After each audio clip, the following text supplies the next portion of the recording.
Okay, all right. So Milo, he was erotically role playing with a girl named Sarah. This is an alias, by the way. Okay.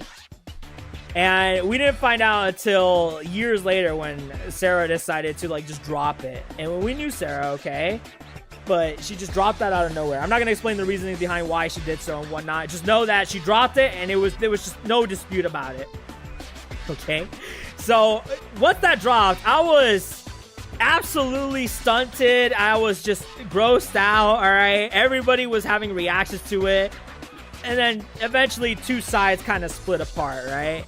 And I guess if you want to say the Seb side, okay, we'll use him as the main character. It was myself, Seb, Grant, Gunn, Rav, and to a certain extent Zach, because you know he's still friends with this guy. Obviously, you know it's all childhood friends, so you know you can't really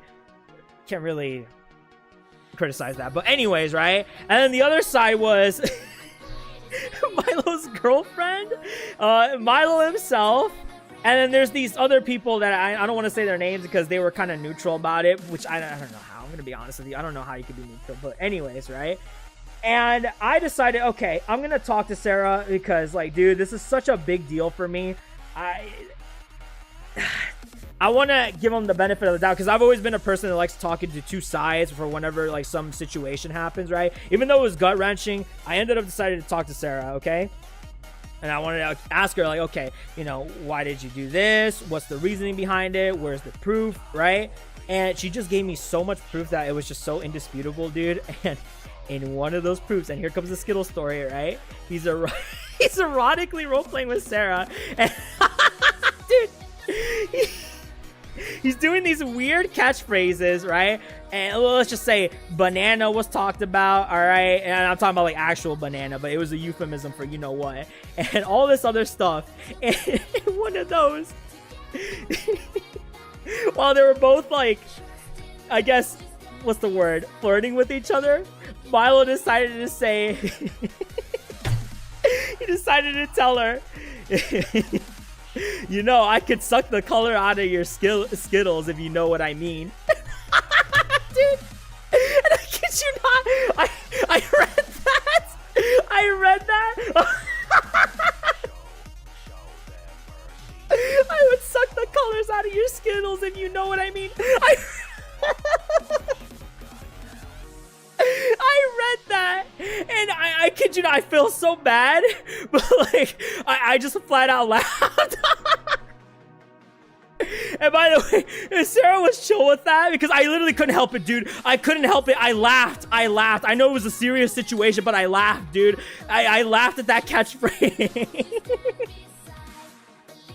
And dude, and she started laughing too, but like, dog, it was just so disgusting because like you could just think of the imagery and it's like in your head, and oh my gosh, dude, I just couldn't take it. I couldn't take it. It was just the funniest thing ever, and we've been making that joke ever since. It has been less frequent now, but I know for sure, like for a solid maybe 6 months, we were just making that joke over and over and over again.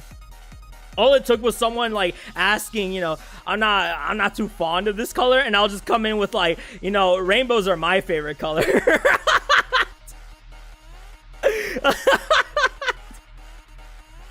If you know what I mean. That's kind of stuff, dude. Oh my gosh. Well, there you go. That's the Skittles story. So, yeah. Oh man, dude. Yeah, I'll suck the colors out of your Skittles if you know what I mean. or oh yeah, I think at one point Rav, and this is another guy, right? He joined on our side, right? Anyways, he like talked about candy at one point. I vaguely remember this. He'll be like, oh dude, I love eating this chocolate bar or whatever, and I'll just like I'll come in, I'll be like, you know, I'm more of a Skittles guy myself. And he'll just be like, dude, that's so gross, don't say that. And we still do it to this day. Oh my gosh, man, he literally cannot stand it when you bring up the term Skittles. He can't handle it, dude. He can't handle it. He gets so grossed out. Like, he's one of these guys, right, that does like the sus jokes, the gay jokes and whatnot. I hate it when he does it. I absolutely despise it. But in order to counter that, you know what I do? I'll be like, dude, I could really go for some Skittles right now. Dude, it's even better when you can, like, you know, get the color in and whatnot. Ooh. He just, like, freaks out. He's just like, oh, dude, stop. I think at one point we brought up a Skittles joke and he couldn't, I think it was in the middle of eating and he just stopped eating altogether. Oh, man, dude. But yeah, there you go. That's the Skittles joke. Yeah, man. Yep. The catchphrase of the year, dude. To this day, man, we still talk about it. We just can't believe that was even a catchphrase. Like, how do you flirt with someone like that and say, you know, I could suck the color out of your Skittles if you know what I mean. Oh my gosh, dude. What a vulgar ass line, man.